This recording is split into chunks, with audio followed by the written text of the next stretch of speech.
여러분 반갑습니다. 퓨처 에전트 양성식입니다. 데일리 퓨처 마킹 시작하도록 하겠습니다. 오늘은 RE100이라는 용어에 대해서 여러분과 함께 공부를 해보고, 그리고 앞으로 비즈니스 환경에 어떤 영향을 줄지 함께 퓨처 마킹 해보도록 하겠습니다. 저는 이제 작년부터 이 RE100이라는 단어를 알게 되고 난 다음에 관심을 가지고 좀 지켜보고 있는데, LG화학이 그 RE100에 동참한다라는 제가 기사를 본 적이 있거든요, 작년에. 그래서 이제 그때 이제 저도 LG화학이 동참할 정도면 뭔가 좀 중요한 그 용어 같아서 관심 있게 좀 지켜보다 보니까 오늘 또 이렇게 매일경제신문에 또 특집 기사로 이렇게 하나가 나와 있습니다. 그래서 기사 전체를 보는 건 좀 길어서 다 못 보고요. 중요한 부분들만 제가 뽑아서 여러분과 함께 보면서 공부해 보도록 하겠습니다. 자, 먼저 RE100이 뭔지 좀 용어 설명을 볼게요. 포천 선정 1000대 기업 등 세계적으로 영향이 있는 기업들이 2050년까지 재생에너지로 생산된 전력을 100% 사용하겠다는 자발적인 선언이 되게 있습니다. 자발적 선언. 그리고 이제 국제적인 비영리 환경단체인 더 클라이미트 그룹이 2014년에 뉴욕 기후주간에서 처음 발족했다. 이 캠페인에 동참하면 영국 탄소 공개 프로젝트 위원회에 등록해 연도별 이행 계획을 제출하고 이를 점검받을 의무가 부여된다. 현재는 300여 개 기업이 가입하였으며 우리나라는 SK 계열사 7곳이 동참했다. SK만 한 건 아니고 제가 보니까 뭐 다른 데도 이렇게 동참하고 있는 걸로 나와 있는데 뭐 여기는 이제 SK만 언급이 돼 있네요. 제가 매일경제신문을 이렇게 매일 봐서 그런지 보다 보면 SK 기사가 참 많이 납니다. 왜 그런지는 저도 잘 모르겠습니다. 자, 어쨌든 RE100이라는 거는 뭐 이런 개념이고요.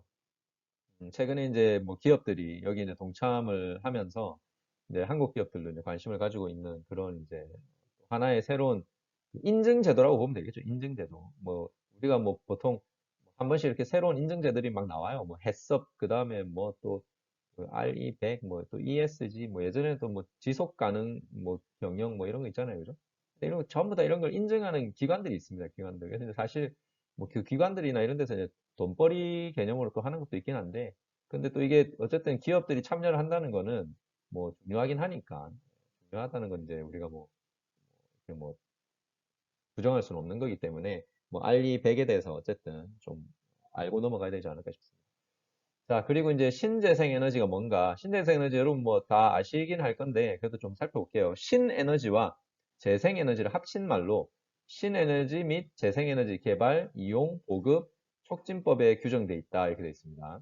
신에너지는 수소가 대표적이고 뭐 한국에서 수소를 밀고 있으니까 그리고 재생 에너지에는 태양광, 수력, 풍력, 지열, 바이오, 폐기물 에너지 등이 포함된다. 신에너지는 수소밖에 없네요. 나머지는 다 재생에너지라는 얘기네. 자, 그리고 국제적으로는 재생에너지만 지속 가능한 에너지로 분류하므로 신에너지는 RE100에서 인정되지 않는다. 이것도 인정이 안 된다네요. 네. 왜 그런지 모르겠네. 어쨌든 뭐 이제 RE100은 재생에너지만, 네, 재생에너지만. 자, 그래서 여기 이 두 용어를 일단 우리가 이해를 하고 이제 기사를 보도록 하겠습니다.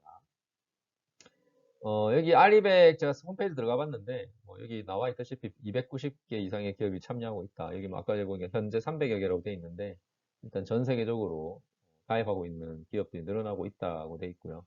그리고 여기 제목에 보면 불가능해서, 그러니까 신재생 에너지로 100% 전력을 사용하는 게 불가능하다고 생각했지만, 이제는 그게 불가피해지고 있다라는 겁니다. 불가피해지다. 그리고 글로벌 경영의 신문법이 되고 있다. 그러면 이제 기사 내용을 좀 보겠습니다. 기사 내용에서 제일 이제 처음에 언급되고 있는 게 이 대만의 반도체 회사 TSMC가 미국에 공장을 짓겠다고 발표한 그 내용이 나오면서 왜 그걸 했느냐. 이제 배후에는 애플이 있다 이렇게 돼 있습니다. 그래서 그 애플이 버락 오바마 행정부 때 환경청장을 지내 리사 잭슨을 부사장으로 영입해서 기업 경영에 환경 코드를 입히기 시작했다고 돼 있는데 그리고 그때 이제 2016년에 RE100에 가입을 합니다. 그리고 나서 애플의 반도체를 팔아야 하는 TSMC에게는 무언의 압박이 되었고 재생에너지를 사용하지 않으면 협력 관계를 끊을 수 있다라는 위협으로 다가왔다. 그래서 애플은 이미 글로벌 협력 업체들의 재생에너지 사용 동참을 요청하고 있다라고 되어 있습니다.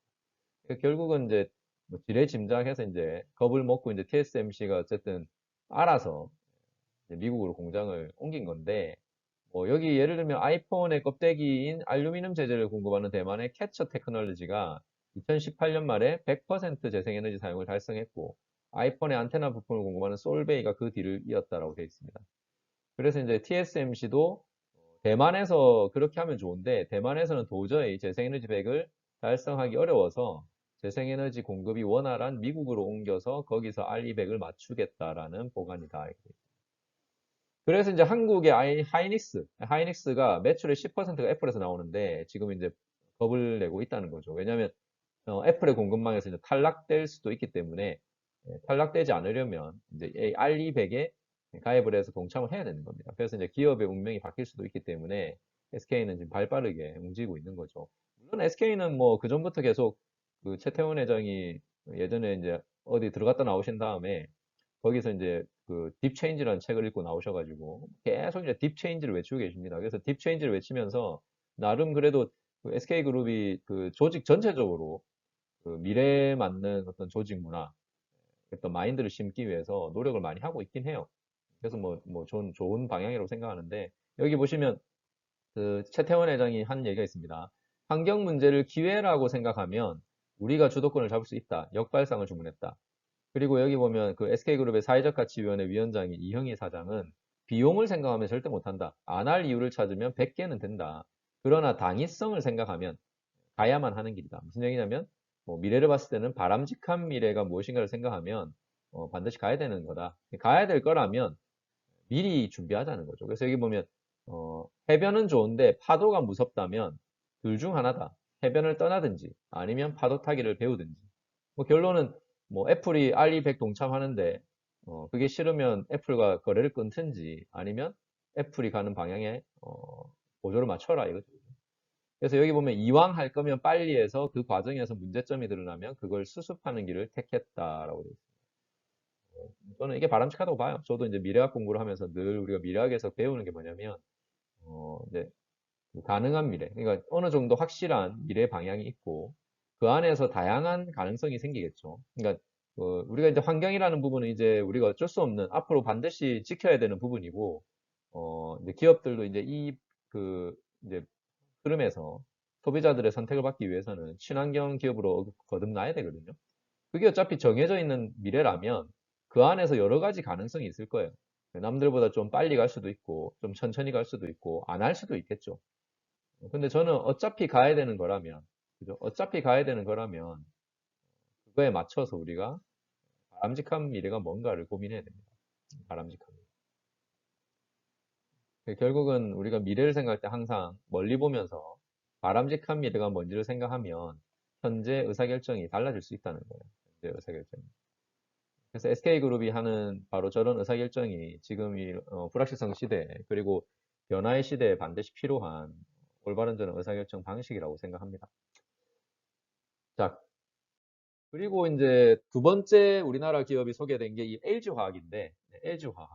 LG화학은 2019년 6월 28일 날 그 하나의 메일을 받았다고 되어 있어요. 그래서 여기 메일에 보면 폭스바겐 그룹에서 온 메일인데 그 최고 구매 책임자, 그러니까 조달 구매 담당자죠. 책임자가 메일을 보냈대요. 메일에서 앞으로 재생에너지를 사용한 경우에만 부품을 공급할 수 있을 것이다. 이렇게 메일을 보냈다. 그리고 관련 자료를 제출해야 하고 제3의 기관을 통해서 검증하겠다라고 했습니다.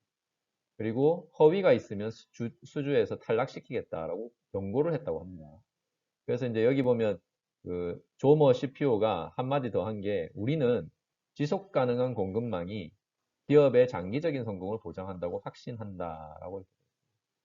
그래서 이제 신학철 LG화학 부회장, 예전에 이제 원래 3M의 글로벌 사업을 담당하셨던, 아시아 쪽의 글로벌 사업을 담당하셨고, 3M에서 지속 가능 경영에 대해서 이제 담당을 하셨던 이 신학철 그 CEO가 원래 이제 그 3M에 있다가 LG화학으로 왔었죠. 그래서 LG화학에 오셔가지고 작년 7월에 업계에서 최초로 탄소 중립을 선언합니다. 근데 이게 바로 이것 때문에 그런 거죠.